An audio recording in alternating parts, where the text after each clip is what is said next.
Problem. Hi, my name is Antara, and I remember really well the problem that happened. Some people, many types of planes were not flying very well, and I saw them how they were, and in order to solve the problem. Remember the first thing we said that we have to put something from school to the house in general. Okay, Sophie, come here and help Antara remember the problem. Thank you. Karina, remember a word to the class. Before an engineer builds anything, you have to understand what's the problem we need to solve, and secondly, what's our mission. So at Build It Yourself, before we build anything, we have to get everyone synchronized. What's our problem and what's our mission? Now everybody you have to be clear. Ready? Pay attention, please. Thank you. The problem is that when we come to school, we get 20 minutes, and the mission is to build something that gets across in 1 minute to school or something. Excellent, Sophia. Excellent. Okay. So can anyone in the class explain the consequences of the center of gravity? What's the center of gravity? How is that important in a flying machine? What happens when the center of gravity is in the rear? What happens when the center of gravity is in the front of the plane? Remember we tested it? Remember? Who remembers? What can you say? Remember the vocabulary? Remember what happens if it's in the front? Nobody? Yes? Okay, Vlad. Come on, explain. Come on, I'll help you. Come on. No? Okay, Antonella. Come here. Hi, I'm Say it louder so everybody can hear you. Antonella, and the problem is about the gravity for pulling towards the center of the Earth is because when you fly a paper airplane, sometimes it doesn't work because it goes to the center of the gravity and falls. But if you put it in the right direction, it'll work good. If you put a paper clip in the right direction, it will work perfectly. Great. Okay. What happens? What's it called when the plane dives? I'm going to share my screen here. Oh, I already got it, John. Oh, you got it. Great. Thank you. Thank you, Julian. Thank you. Thank you, Julian. Okay, Julian, just you. Can you summarize? Oh, sure. I mean, you guys got it perfectly right. The center of gravity has to be in the correct place on the plane, otherwise it won't fly. If the center of gravity is too far forward, then it falls down. If it's too far back, then it's going to fly into the sky. And if it's in the right area, then it's going to just fly straight. Okay. If all of your passengers and your baggage are in the front of the plane is going to dive. If your passengers and your baggage is all loaded in the rear of the plane will stall. Stalling is a really bad thing. If your plane stalls, you lose speed and you're almost surely going to crash. So you want to find the center of gravity. You want to position the center of gravity so that it's near the center of your plane, and then your plane will glide. Okay. So having said that, what if I'm going to share, thanks, Julian. I'm going to share my screen and go through the exercise of drawing a cartoon. So that, okay. Actually, Julian, what if you, we'll sort of team teach this. Yeah, take it away to start and I'll supplement. Great.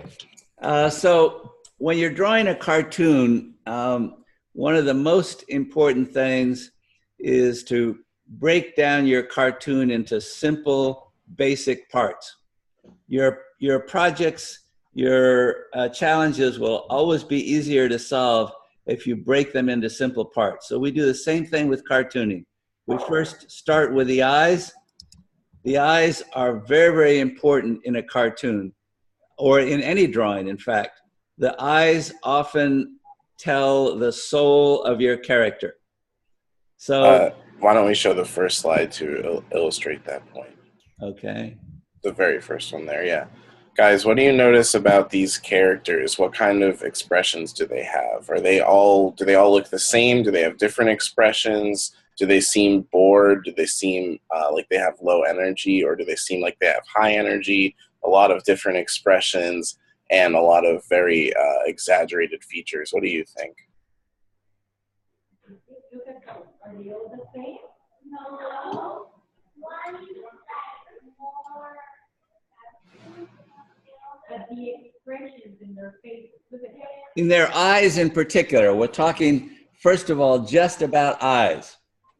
The first part of a cartoon is think about the eyes. The soul of your character is in the eyes. Eyebrows here. What does it tell you? What does the eyebrows tell you? He's angry. What about him? He's angry. He's mad.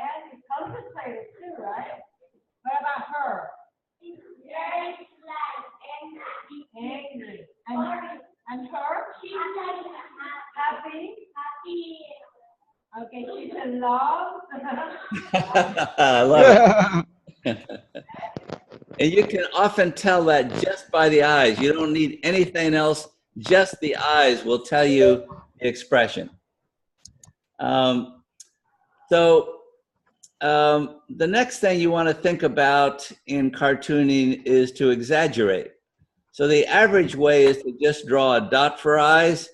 The build it yourself way cool way is to make your eyes very expressive and to add detail and especially to add exaggeration. It can be bigger in a cartoon world than in the real world. That's a key measure of success in a cartoon, exaggeration. The next thing we want you to think about when you're drawing cartoons is to try to make your cartoon look 3D. So the average cartoon is the smiley face. It's 2D.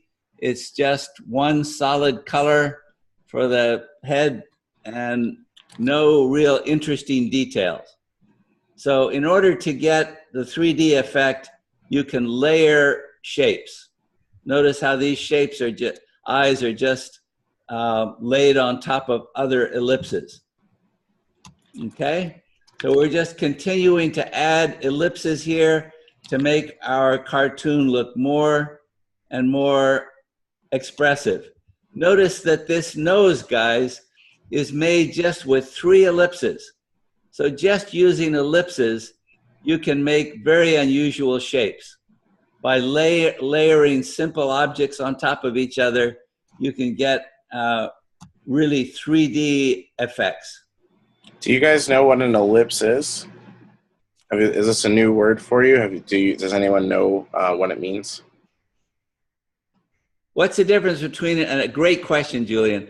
Who knows the difference between an ellipse and a circle? Might not have had that in math yet. Karina, do you like to take a cut at explaining what's the difference between an ellipse and a circle? Or Lula? A circle is the perfect shape. Like all the points to the center are exactly at the same distance.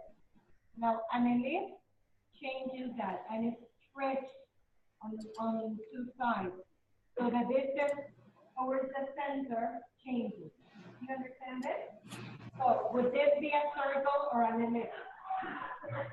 And this one? Okay. So you got that. Great, thank you, Karina. Perfect. Karina, we need you on our teaching team. You explained that perfectly. Thank you. Okay, So you can see where this is going, guys. The average way to draw is the smiley face. The build it yourself, way cool way to draw is to add detail, exaggerate, put the soul of your character in your eyes. Everyone got that? There's one further consequence to the difference between the smiley face and the build it yourself cartoon, and that is the build it yourself cartoon makes you think 3D, 3 dimensions. So if you turn the smiley face and look at it from the side view, what you get is just a line. But when you turn the build it yourself character in the side view, what you get is something like this. So ultimately, we're going to talk about 3D drawing, and this is sort of an introduction to the difference between 2D drawing and 3D drawing. Julian, any thoughts on 2D versus 3D from the artist's perspective as opposed to the engineer's perspective? Yeah, I mean, it's important for you guys to make it look as detailed as possible. We're not really going to be worrying about rotating our characters around too much or animating them, but when you do your pilots, they're going to be facing to the side. So it's important to think about what your character's profile will look like. Great. Thank you, Julian. Perfect. Okay, so just using ellipses and basic shapes, these are some of the cartoons that you can make in PowerPoint. There's a mad guy. Look, you could take away everything in this cartoon and just show the eyes, and you'd know that this character is mad. If you took away everything, the face, the nose, the mouth here, and just showed the eyes, you would know that this character is happy. So the eyes are really, really important. Okay, so what if we, Karina and Lula, what if we ask everyone to go to their computer, open up their lab book, and we're going to go step by step to draw this. We're going to show you how to draw this, and then you're going to draw your own cartoon. But we're going to show you the steps to get from this to this.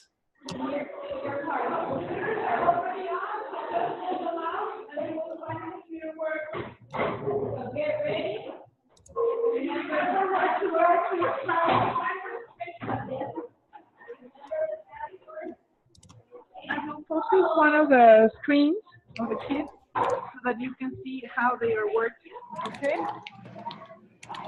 Great. Thank you, Lula. This way you can imagine, you can really see how they collaborate, how they work. Cool. Okay, once you all get a new page inserted in your lab book, tell Miss Karina or Miss Lula, and we'll show you the very first step in drawing eyes. We're going to guide you all through a particular set of eyes, and then we're going to encourage you to use the tricks, the PowerPoint tricks, to make eyes of your own imagination.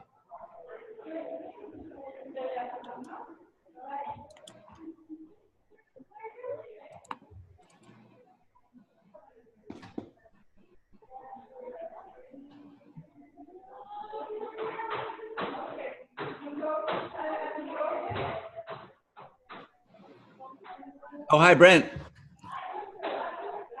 Good morning, Brent. Hey, morning, John. Great. Thanks for joining. You're welcome. Julian and I are grabbing the bull by the horns here this morning, but this afternoon, you and Julian can guide everyone through this. Sounds perfect. Yeah, I touched base with Julian earlier today just to make sure that he was going to be in the morning one. Great, great, great. Okay. Hello.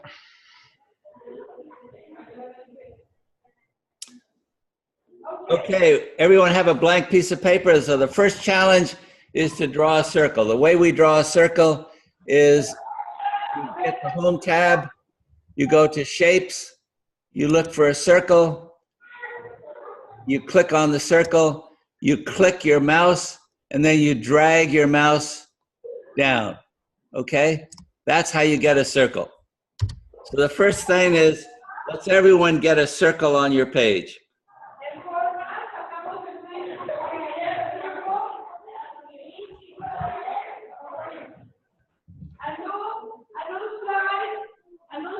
You only click over the with the enter. You only enter like this. You get it right. Enter.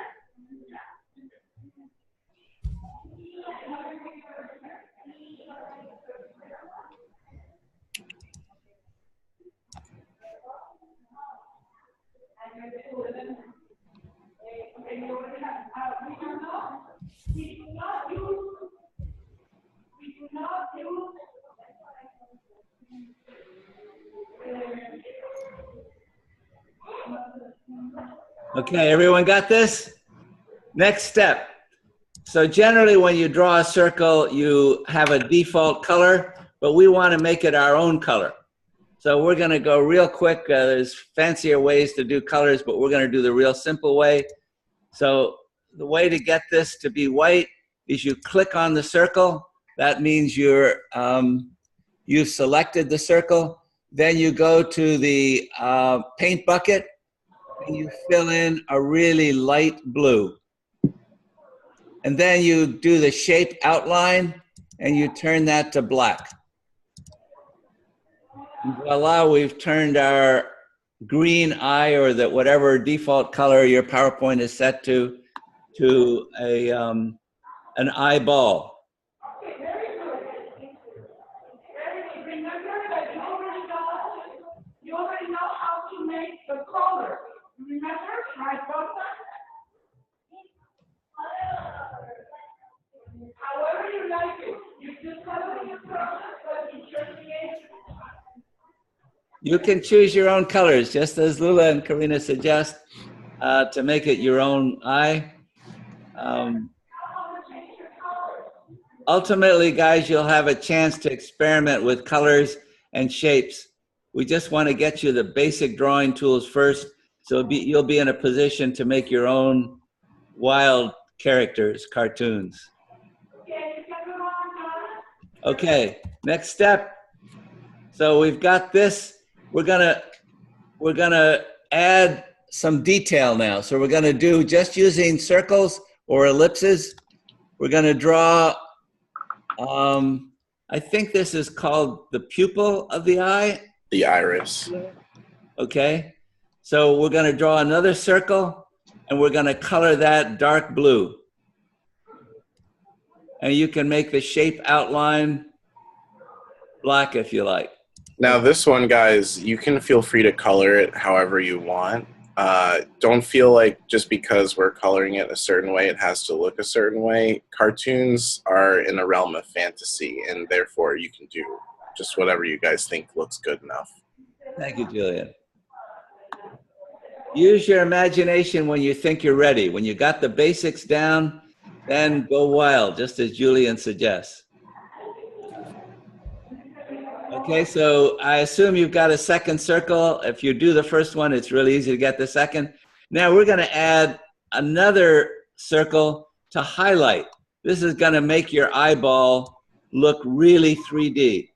So we're going to draw a third circle inside the pupil, and that's a highlight. That effect happens in 3D when you shine light on an object, you'll often get a highlight.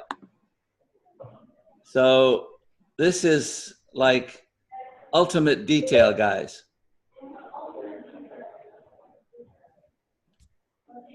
Everyone got that? We've got 3 circles or ellipses layered on top of each other.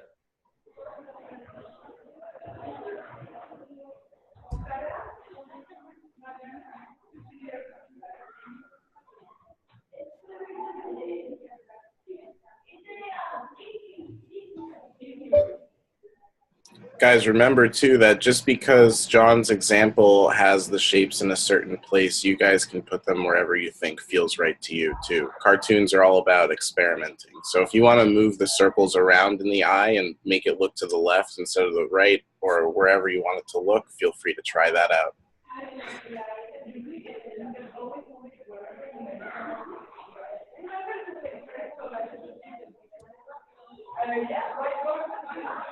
Make another one. Ah, look at that one. Very nice. Okay, so now that we have 3 ellipses, we're gonna focus now on the concept of grouping objects. Grouping is very important if you want to copy your modules. So we have one eyeball, which is really a building block or a module. So we're gonna drag our mouse and incorporate all of the circles. And what that does is it selects all 3 circles.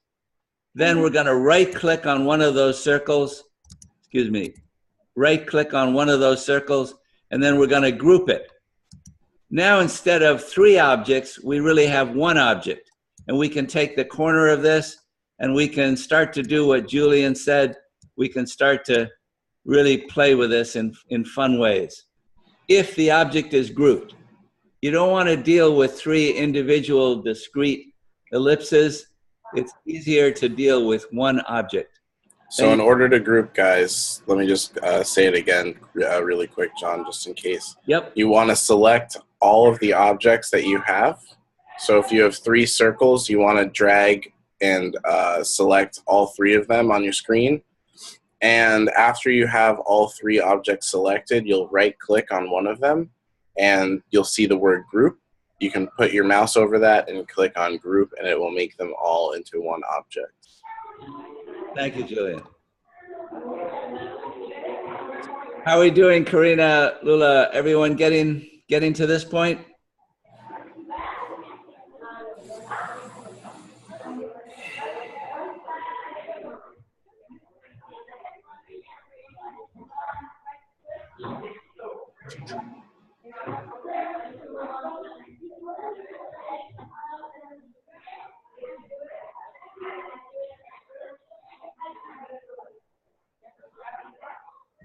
Julian, Karina and Lula, do we need to give more time, or can we go to the next step, even if they haven't finished?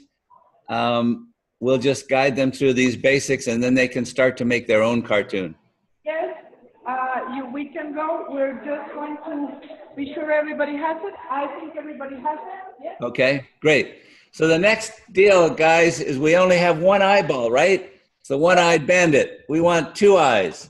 So the way we're going to do that, once we've grouped them, we can right-click on this, copy, and then right-click again.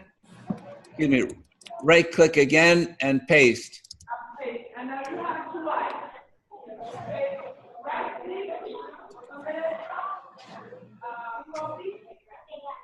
Now, in order to make these eyes separate, you can just take the square on the side of the eye and just move it right over. Oops, I didn't group them. Sorry, guys. That's what happens when you don't group.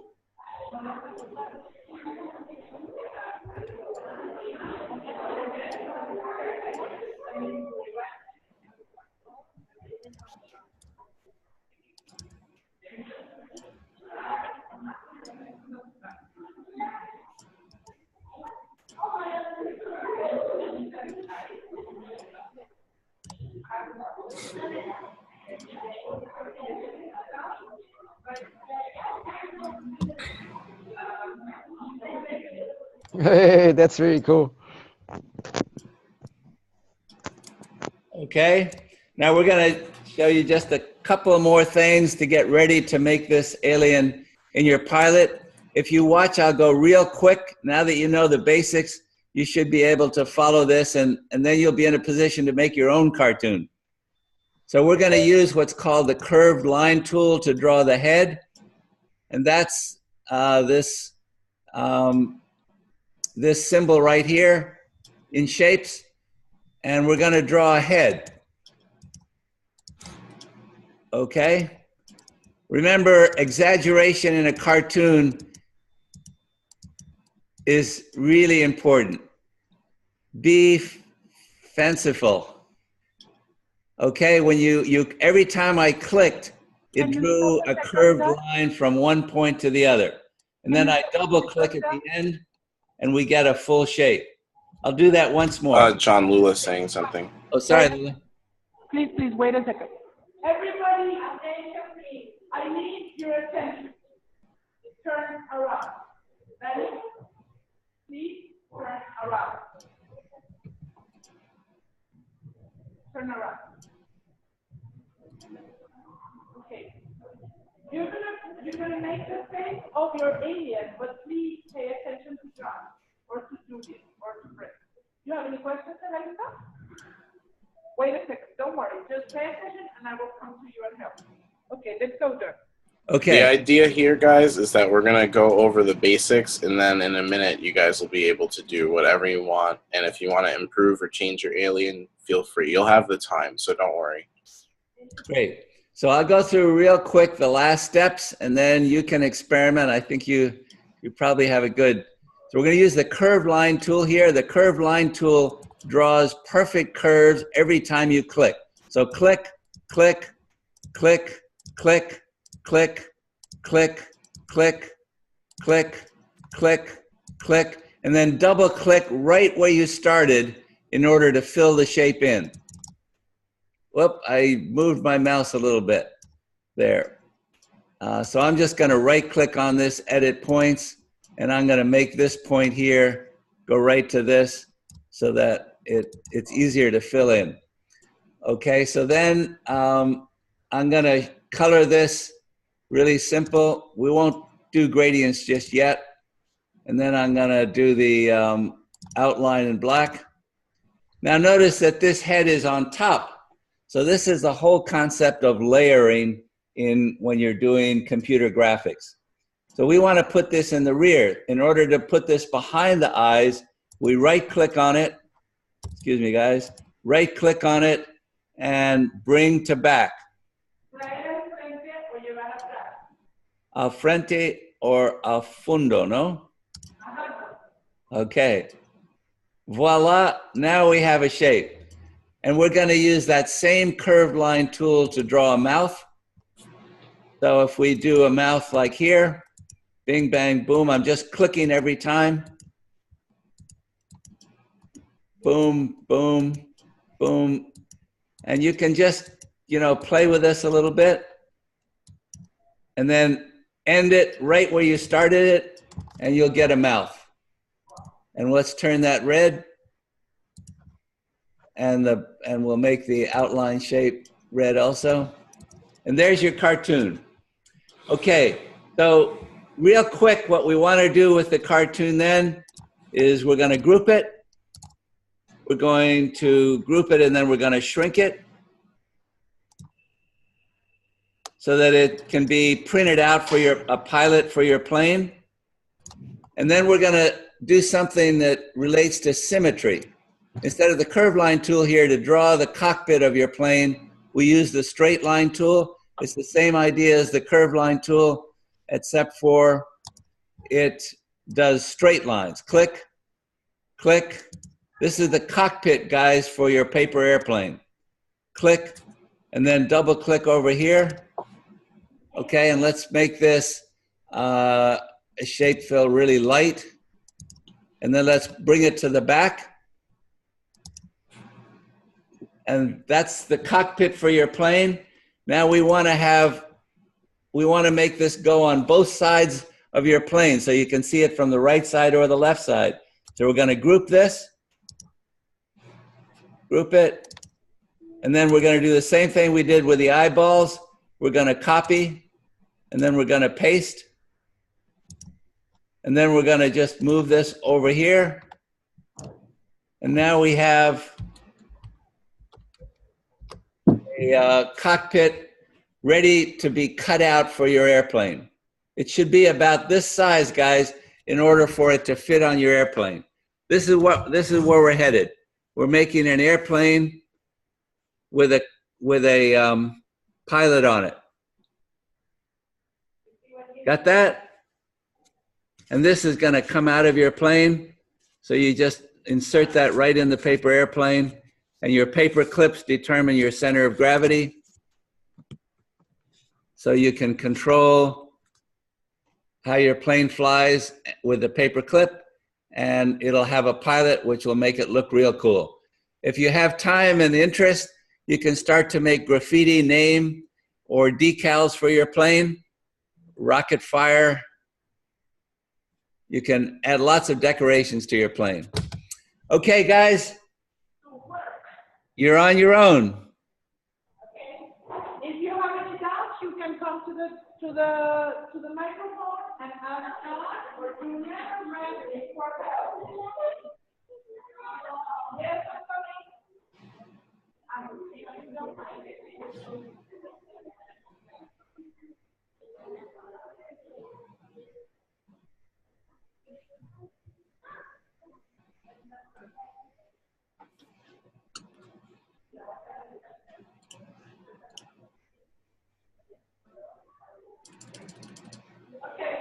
So, Julian and Brent, when you're doing the afternoon class, I noticed in the past, a lot of times kids will make their, let me ungroup this. So we need to accommodate this potential problem. Sometimes they'll make their cockpits like this, and then when you mount this in the airplane, the half of the face gets hidden. Because, yeah, I was going to say, because the two that you did were slightly different size. Are we going to like instruct them on how to make them both the same size? If symmetry would be great if you could introduce symmetry. So rather than the quick and dirty way I did it, it would be great if we just copied and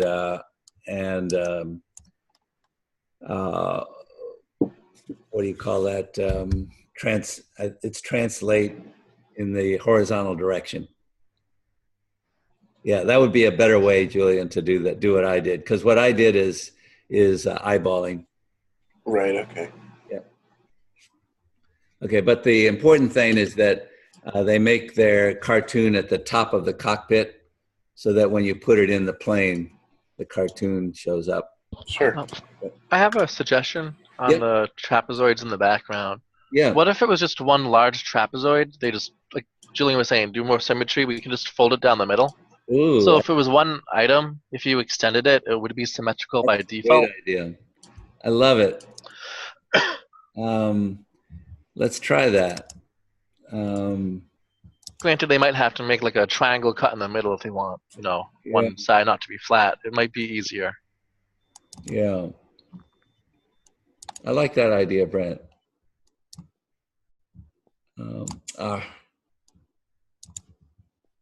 Click.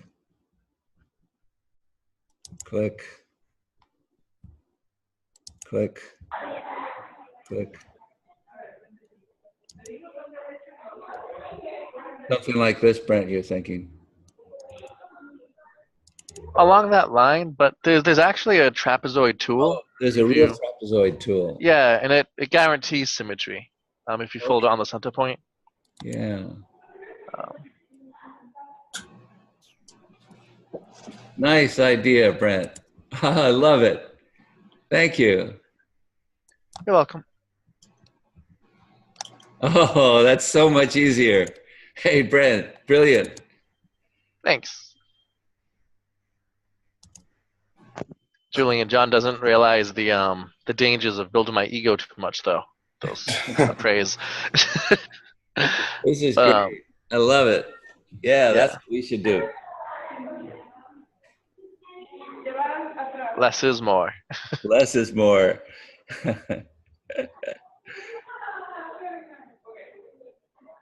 Quick criticism on the eyes, John, in this case. Because they're this light blue color, they don't actually pop out. Yeah. I'm wondering why you do the light blue color. preferred? You seem to prefer that more than white. I don't. I mean, white would be better. I Oh, okay. agree. Yeah, definitely. Yeah. I often do gradients for the eyes, but that takes too long to explain gradients. Oh, yeah. I You just don't have to do that. we'll do gradients when we do graffiti. Mm-hmm.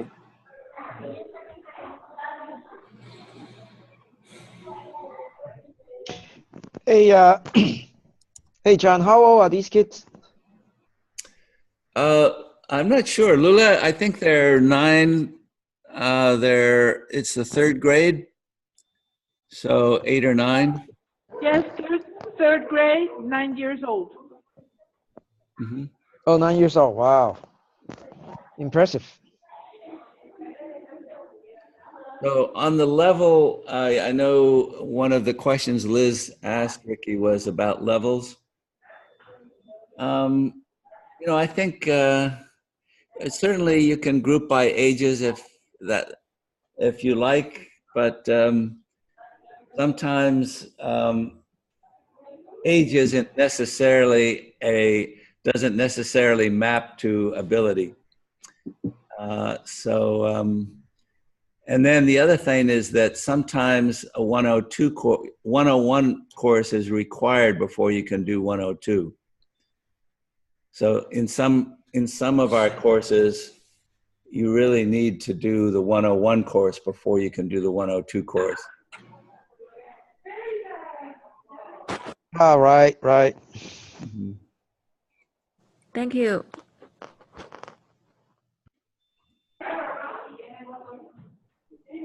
John, Mm-hmm. last week they did gradients when we did the Way Cool thing, just so you know. Oh. So they actually have had exposure to it already. Hey, great. Did you introduce the 3 ways to draw last week? Yeah, they already documented that slide. 2 weeks ago. Great. I didn't realize that, Julian. Thank you for doing that. No, it's fine. Yeah, I figured I'd just tell you for now. We should have reviewed that. That's a critical lesson. So, Ricky, Julian, can you explain to Ricky what that lesson's about? Or in fact, even put it up on the screen if you want. If I can load it quickly, I will. It's just presenting ideas, telling them that the way that you show your work matters, and getting them to realize that if they make their work look a little bit better and go above and beyond, that people will be more interested in looking at it. And at the end of, hold on, my cat's just being kind of annoying. Your cat? Here he is. At the end of that presentation, I'm getting it up now. We have this slide. Oh, you have it, John. Okay, cool. So we have this slide, and we have them documented just talking about what someone might consider ugly, what might be considered average, and what might be considered way cool. So this is a measure of success, Ricky, that we use again and again and again. We ask kids, is it ugly, average, or way cool? And Okay. this is a lesson we present in every project. We present the 5 problem-solving skills, and we present this PowerPoint on the importance of presenting your ideas the way cool way. Got it. Okay. So this is a long PowerPoint. It's kind of philosophical in a way, but it's one of it's a PowerPoint that a number of people have told us is very memorable in terms of getting kids to think about the importance of presenting your ideas. Ultimately, it runs through a compare and contrast, 2 of the same items for the most part, and it makes you think, which would you rather buy and why? We don't give them a right or wrong answer. It's very philosophical. It's one looks better, but some people say they want to support local business. Some people say they trust the more professional looking one, and it drives a great conversation. And then at the end, we switched over to functional versus aesthetic. So, granted, the one on the left, a lot of people might say is more pleasing due to the gradient. It lacks functionality because it doesn't quickly tell you to stop your car. So by guiding them through this, it makes them think, how do I make something look cool, but how do I make it work well? And then they document this at the end. Okay. Yeah, this set of slides are very a very good guide. Thanks, Brent. Lula, Karina, we're near the end of the class, or how are we doing? Anyone have any questions? Maybe we could, one of the kids would like to show their cartoon. Oh, there we go. Look at this. Who's this? Alfredo and Vale. Alfredo and Vale. Alfredo. Hola, Alfredo. ¿Qué tal? You've done this before. Ricky, Alfredo was in the class that you attended. Oh, hey, Alfredo. Look at this. Beautiful. Look at that. You got it exactly right. Detail in the eyes. Very excellent. I think he's worried because he's going to fly. Look at his eyes. Sometimes when you get in an airplane, you get a little sick at the thought of, Fly for the first time. is this really going to work? Okay, so the next step, Alfredo, is, and I'm sorry, your partner's name, Alfredo? Valencia, I believe. Valencia. Thank you, Julian. I think he didn't hear you. Okay, great. Next step is to shrink it and make it so we've got this. He was talking Hear my screen. Here's where we want to go, guys. Are you taking turns? Okay. Okay, now what you have to do there? First, So here's where we want to go, guys. This is the end result.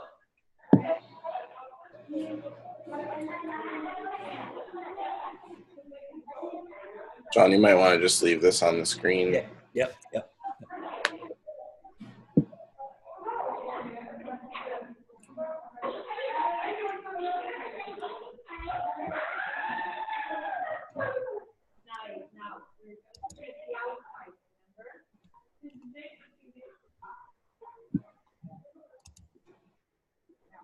Everybody, remember that in the upper part where the little square to say, we're not leaving, just to say, because it's been a lot of work.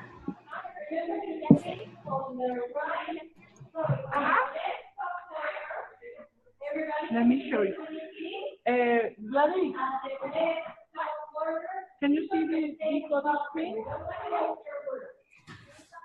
John? Yeah. Hold on a second. Let me get this up on the big screen. It's an alien that I think has teeth. It has soul. It has character. Exaggeration. It's a hippo. A hippo. Okay. A flying hippo. I'm gonna show you. Can I share the screen? Sure. So I'm gonna share the screen from the net. Great. Okay. So Ricky, this is what Lula has done that's spectacular because everyone's on a network. She can bring any student's computer up to the big screen. Can you see my screen? Yes, we can. Okay, so this is the network. Oh, this is awesome. So I'm gonna show you some of the work.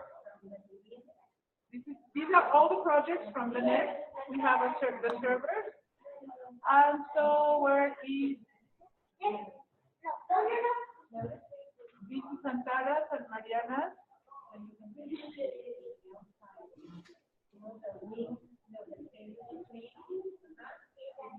Can you see it? Yes, perfect. So there you have the alien. Wow, this is cool. And this is the way to present ideas. Oh, let me introduce you to Mariana and Barak. Hi. Hi. All right. Nice work, guys. Thank you. Good job.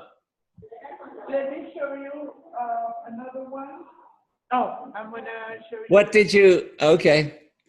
No, ask them, ask them. What did you, what was the most fun part of this project so far?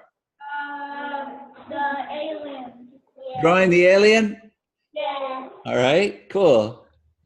Cool. I like the picture on your lab book cover. It makes me want to look, when I see the cover of your lab book, it makes me want to open your lab book because it just looks like there's really interesting stuff in this lab book.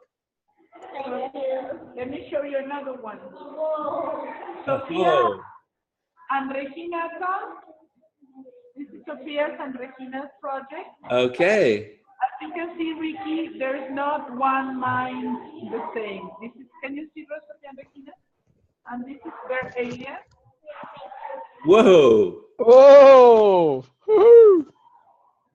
And this is the way how to present their ideas, their way they're working on. Nice. Lula, thank you. Sophia, what was the least fun? What part of this project did you least like? No. You like everything? Okay. Just made a modification. What was the hardest thing to do? What was the...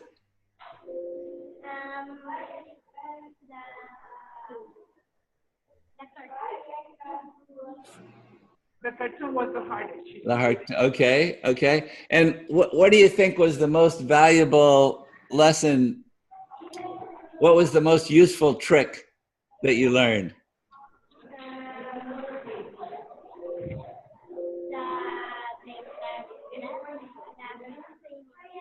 I'm sorry, say again real loud. Like to make the way they just modify. You see the pink and the bluish and the. Oh, the gradation. Okay, good. So Brent and Julian taught you how to make gradated colors. Sweet. And you put that to use in the cartoon, even though I didn't present that to you. It's great that you used last week's lesson in this week's exercise. So let me show you one more thing. Julian, there's a lot of imagination in this. They're doing, Julian, what you encourage them to do. You know, think outside the box. Yeah, definitely. Vladi, ¿le puedes dar salvar a la esquinita de arriba donde usted dice? Arriba. Ahí, para que yo le pueda mostrar a ustedes. Okay, this is a boy and girl project. It's Vladi and Carol. Come over this way. Nice. This is Vladimir and Carol and Carolina. Carolina and Vladimir. All right. So they have, this is their alien. Okay. And the way to present ideas and the cover book. Terrific. Do you want to ask them any questions? No. I mean, John. What was the most fun part of the project so far? The most fun part. To do the cartoon? Come closer. Tell them. To do what? To do the cartoon. Cartooning is fun. Cartooning lets you express yourself. It lets you exaggerate. It lets you dream. We have a student on Saturday that he calls it dream drawing. Is that an expression, Julian, that they use in the art world, dream drawing? No. I love this. This kid is probably 12, 13 years old, and his favorite thing to do is dream drawing.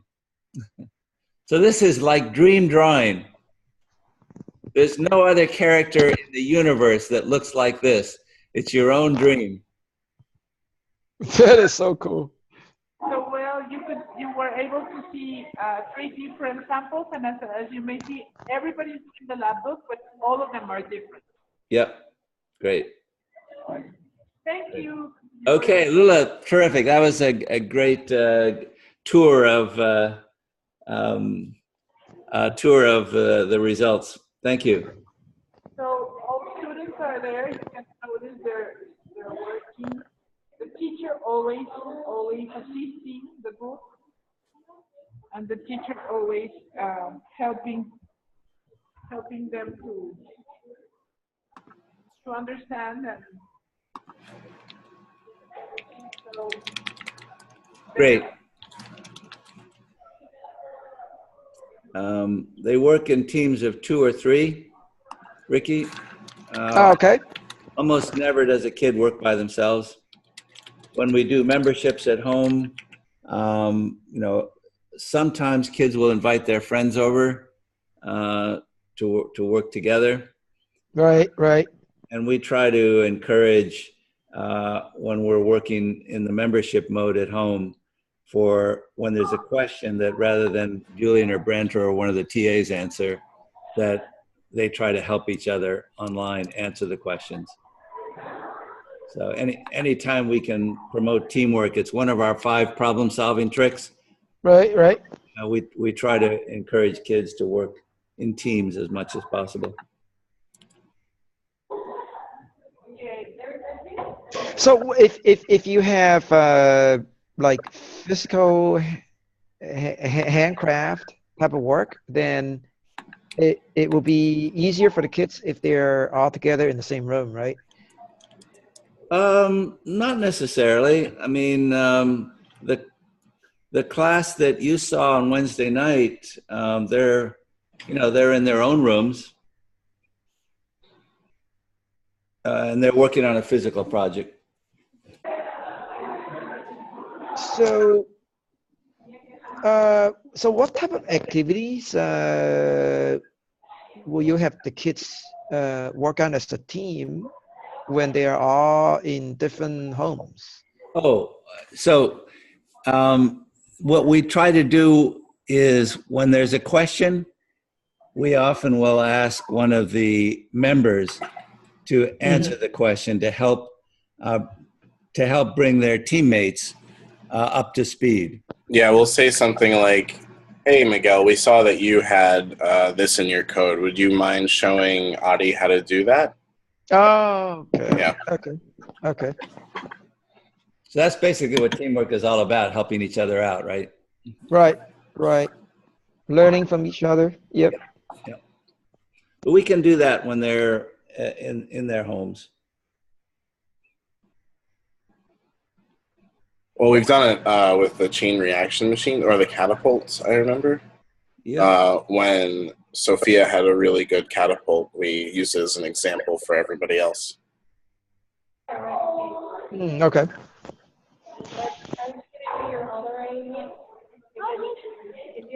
Julian, I'm going to put this the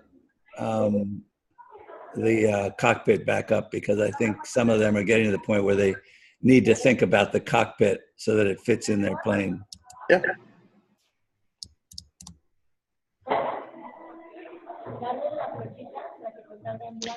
Karina and Julian, Karina and Lula. Yes. When you're looking at their cockpit, in order for their pilot to sit in the plane, it has to have a good deal of space below it, so that when it fits in the plane, the pilot doesn't get hidden inside the plane. So the cockpit has to be about this size, and there has to be a fair amount of space below the faces. I'll cut this out, fold it right in the middle here, and then How do I see what they're doing? Yes. Oh yeah. No, not that one. That one is the what John is doing. Is this one? What John is doing, you please there. Over to no, but it was in another presentation. I think it's this one. Wow. Okay, listen children. What John is saying, can you listen to me, please? Listen to the Karina, please. Okay. When you do the final shape, you're going to put the alien on the airplane. It has to be sitting. Look at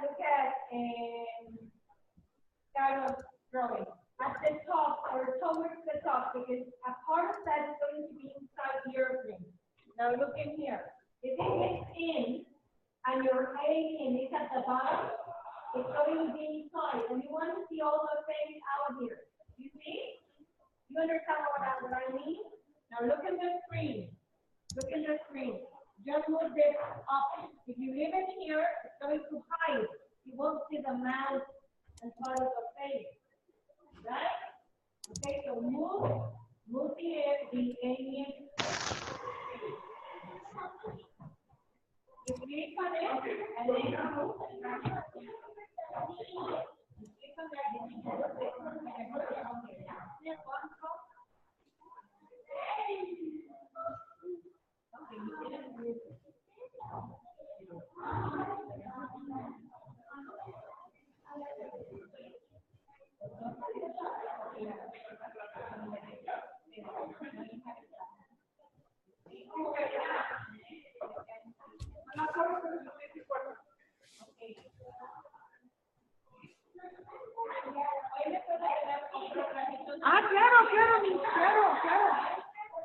John, we're going to stay a little bit more because Karina wants to finish. But I have a question. So John, does anyone know how Lula share any kid's screen into the Zoom room? Hold on, Ricky. Lula was just about to say something.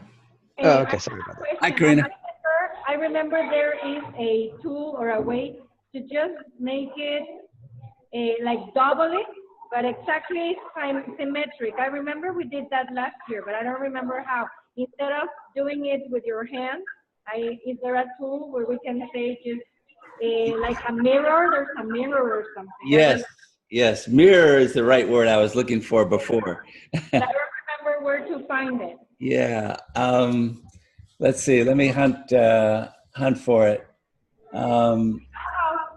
It's better to use a mirror command than the. I think it might be in. Let's see.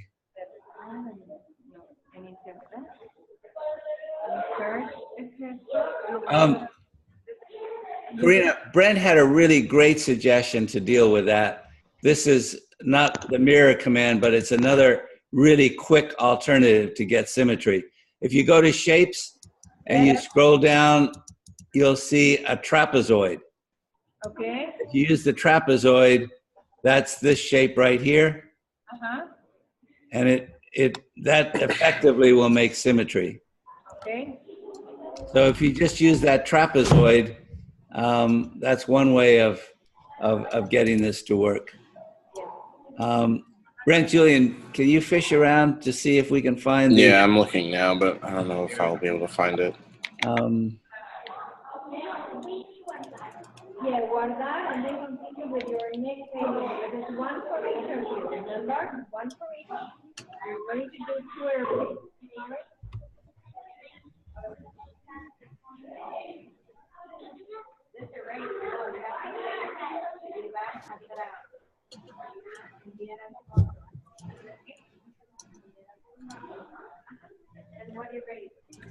Flip or I don't see it either. If you're just trying to flip something, there's Oh, a I see 3D it. translate if you go to format object, and you can do like 180 degrees, I think, to flip something over. Great. Thank you, Brent. So copy, paste it, and then translate it 180 degrees. Yeah, let's give it a try. Let's just like take on any shape and let's just try it real quick. Maybe duplicate one of those faces that's grouped. Make sure it works with the group. Okay, so I think if you right click it, and then format shape, I think there's 3D rotation. Oh, here, this is definitely where it is. Okay, yeah. Okay. Oh, this is great. Thank you, Brent. You're welcome. So we want to go around the X position.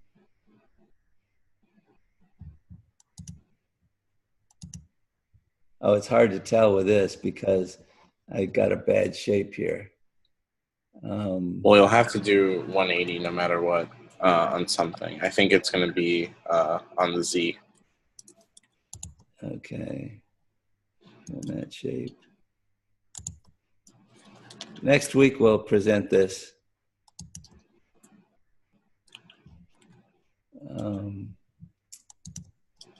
Let's get it. Format, shape.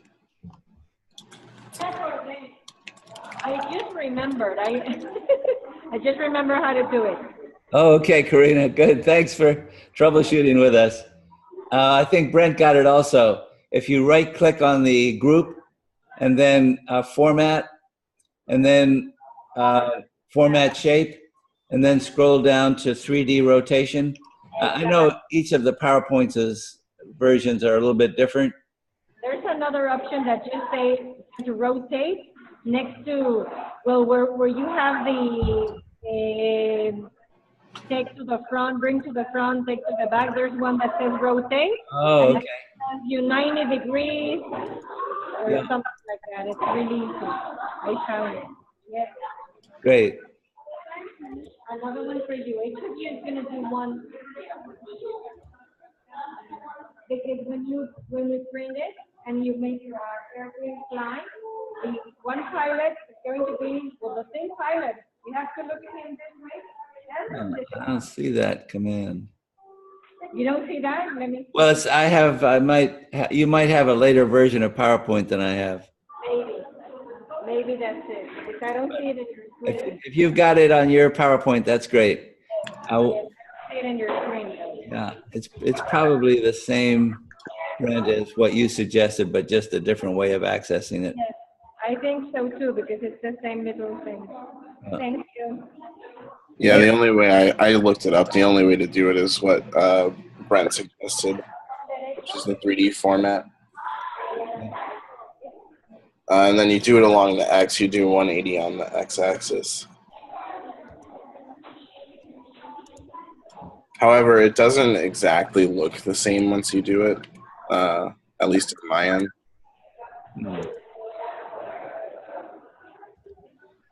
I think. Yeah, do 180 on the X-axis, John. The gradients and stuff sometimes, I think, invert or things like that.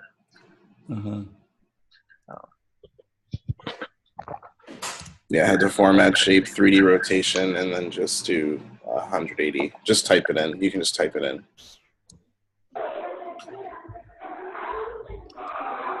Yeah, let's see. It gets a little bit darker. Yeah. Yeah. Very interesting.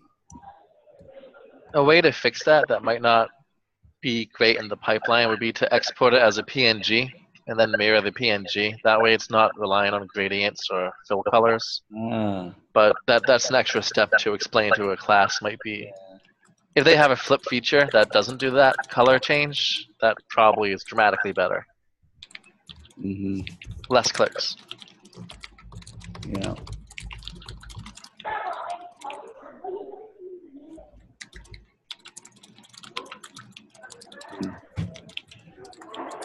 The simplest way is to just, do this, but then you're eyeballing, and it won't be symmetrical, right? That's the simplest way. Yeah, but I also think some illusion is useful. The human eye, there's so many flaws in many things you don't realize it immediately. Yeah. Like, you could stay at a hotel room one day, that's like a Holiday Inn. The first day you're there, you love it. Second day, you notice that there's a crack near the door. The third day, you notice the paint's peeling in the bathroom. So I think the initial human reaction, if this is on a piece of paper that's folded, they're not going to notice if there's a lack of symmetry. Yeah. So it might be going overboard to even be concerned if it's not eyeballed. Good point. Good point, Brent. I think it's probably good enough for our application, but there are other times when we should know how to do a symmetrical flip. And it looks like PowerPoint doesn't handle that very well. Yeah, I think having a base PowerPoint for the editable vector graphics, export them to PNG, and then use the PNG data inside the actual template you might print. Yeah. Almost how like with the video archive, we have like the CSV file, then we have the Excel file that's easy to modify. Yeah. It adds an extra file, an extra step, but I think that keeps it. It's almost like fractions. Fractions are perfect. Decimals are rounded. Yeah. If you keep it in a fraction, your math will stay absolute. Yeah. Here's another way we could deal with symmetry.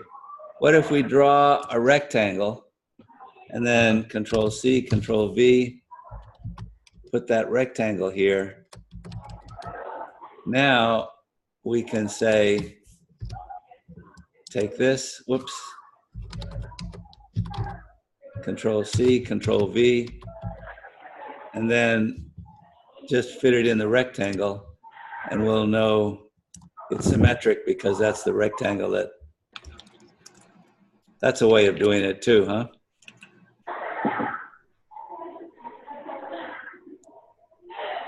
I think that's the simplest way, guys, and it really reinforces symmetry even better than the flip command because it forces you to think about, making this rectangle, these two rectangles. What do you think, Julian? Is this a reasonable way to present symmetry? I think the best way to do it in general would just be to make one side and then print it out and flip it within native photo editors on the computer instead of doing it in PowerPoint. So we can just save it as a PNG and flip it. That's too much work. Who's going to do that? Whoever's printing it. I mean, that's just what I think is the best method. I think this might be a little abstract. I wish there was a command in PowerPoint, but it seems like there's not a command in PowerPoint. And in my opinion, instead of trying to contrive a way, it would be better to just use a program that has a command to do it. Mm-hmm. Yeah, we got, in this case, we got 12 pages. Someone has to go in, open up the PowerPoint. Well, the students will save them as a PNG, and then they can flip them, and then create two files. Miss Karina said, hi, it's Lula. Miss Karina said she's going to stay a little bit more in case you want to leave or need to leave. Oh, thank you. Thank you. So, Ricky, if you have any questions, Karina and Lula are the best to answer. They're on the front line, so they know better than we do what really has to happen to make this work. Yeah, okay. Because Karina wants to stay because I will print this during the week so that the aliens are ready to fly next week. Great, Lula. So what we do is we print the material and we place it on a stick. Yep. So it has to happen for next week. Yep. Great.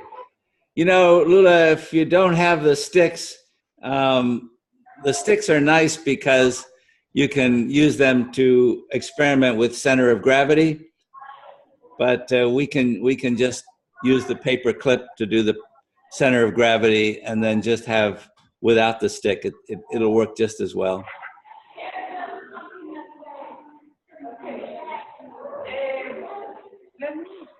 I'm going to share the screen because I want to show you something. Thank you, Lula. Look what happened. You finished? Can I show it? Let me share. Let me stop sharing. Hold on a second. Okay, you're up. Mm-hmm.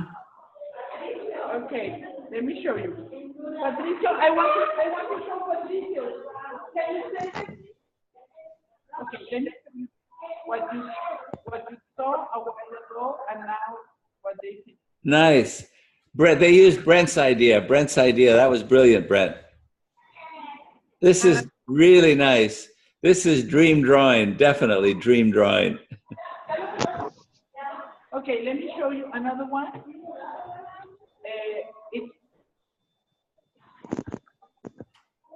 Ricky will need to work with Lula to answer your question about how to set up a network like this. It's phenomenal to have a whole classroom networked like Lula has it. Yeah, that's right. That's right. Well, these are really, really imaginative, these drawings. Okay, this is Patricio. This is great. Okay, Patricio is telling us that what is here in the mouse. Yes. Is that kind of toy popular Mexican toy that you blow. You blow and it opens and closes, opens and closes. Oh, a contraption to, okay, cool. In Spanish, it's called espantazuegras. Uh-huh, okay. So the alien is showing off his Mexican blowing machine. Cool. Okay, and he was working really hard. He's gonna finish right now. It's really nice work, guys. And Daniela was asking me, te voy a explicar lo que tenemos que hacer ahorita. Arturo, Daniela. Daniela was asking me to show her work. You like to show off your work, Daniela? Yes. Daniela, where are you? That's Daniela. Dani. So that's more or less, as we go on after your explanation, they are doing this part. Okay? Nice, nice. This will work great. And as you That is so cute. we have all the work, all the projects in one software folder, sorry, so that you can be able to look at all of them anytime. Great. Lula, thank you very much for showing us this. And please tell the class we're really impressed at their good work. They took the basics and brought it to the next level.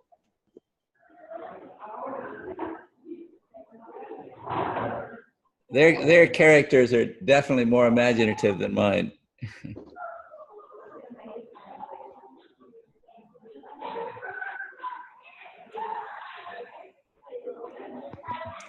Okay, so Lula and Karina, are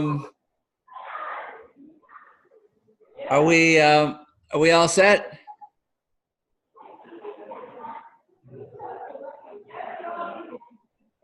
You're welcome.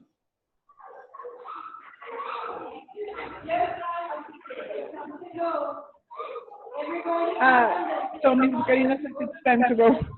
Okay. Lula and Karina, thank you. 12:10.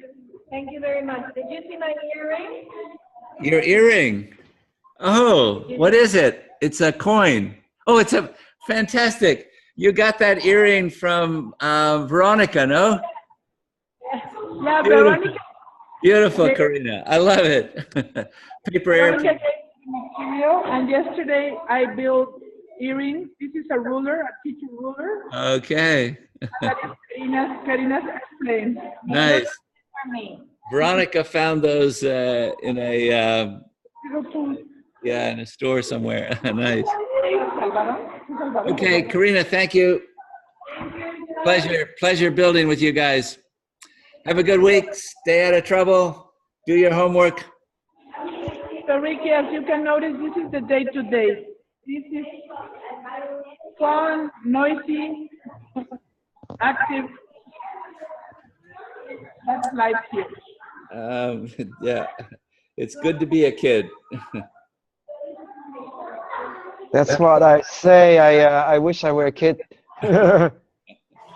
Well, building yourself is about reliving your kid days. Okay. I'm gonna stop sharing. There you go. Okay. Goodbye. Bye, guys. Have a good week. See you next week. To be continued. Thank you.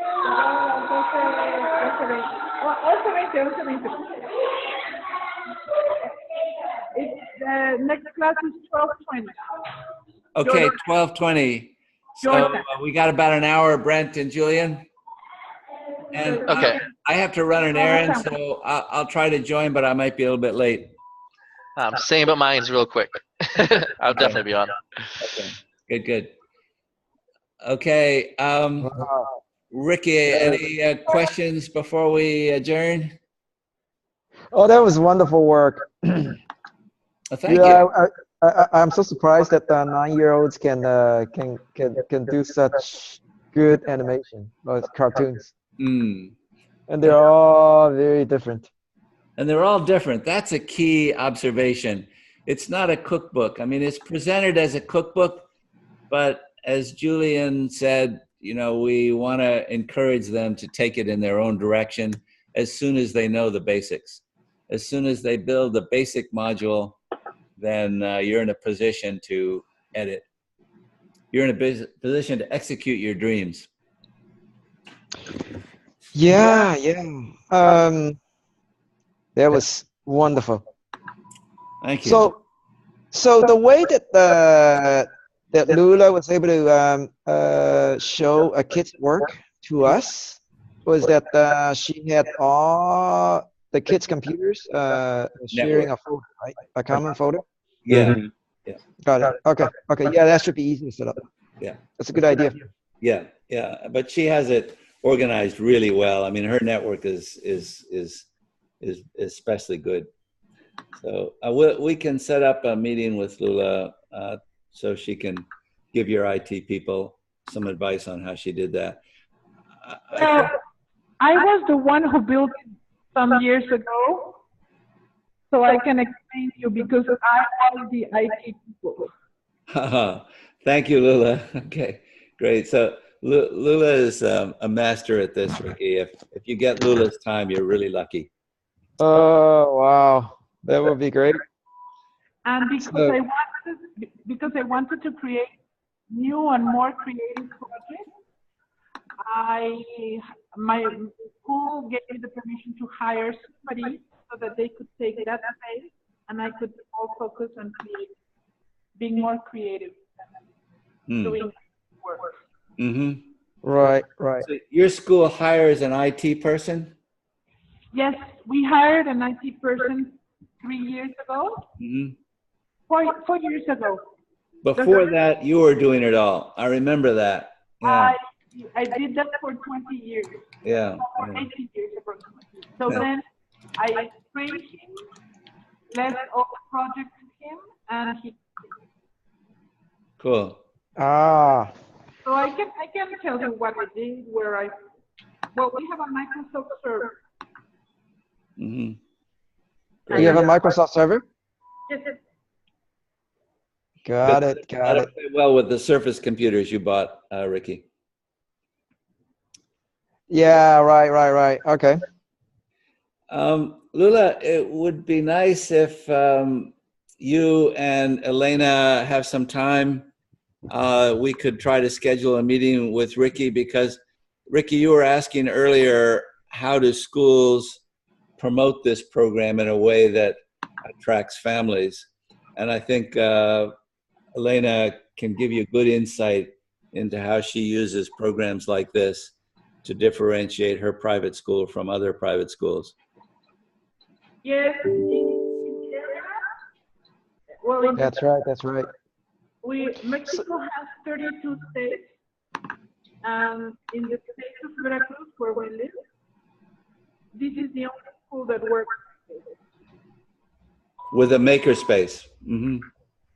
Yeah, with a makerspace and with webcast classes. Mm-hmm. Mm-hmm. Real-time web classes. Great. So we are.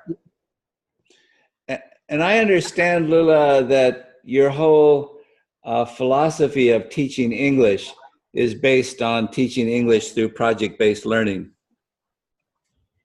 Yes.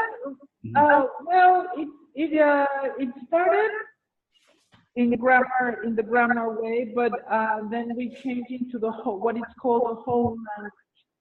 This means that if you're going to teach history or art history, for example, or science, it's the whole language of science, including the grammar part. But we don't mind about the grammar because they have special classes in grammar, and during science class or the activity class or any kind of class, they just do the language, like you saw right now. We never. We got just it. let them talk. Is it just me? I'm hearing It's cutting out a little bit. It's cutting out a little bit, Ricky, for me too. Okay. Okay, so we'll try to schedule another meeting, Lula, if you and Elena have the time. Be interesting to look at how we can leverage what we're doing from a business perspective. Yeah. Great. Okay, Lula, thank you. We're gonna go grab some lunch. Me too. Okay. Pleasure building with you, Lula. Brent, Julian, thanks. Yeah, no problem. We've got our team teaching down. It's getting better and better and better, and our troubleshooting process. Excellent. Hey, thank you, everyone. Okay. Yeah.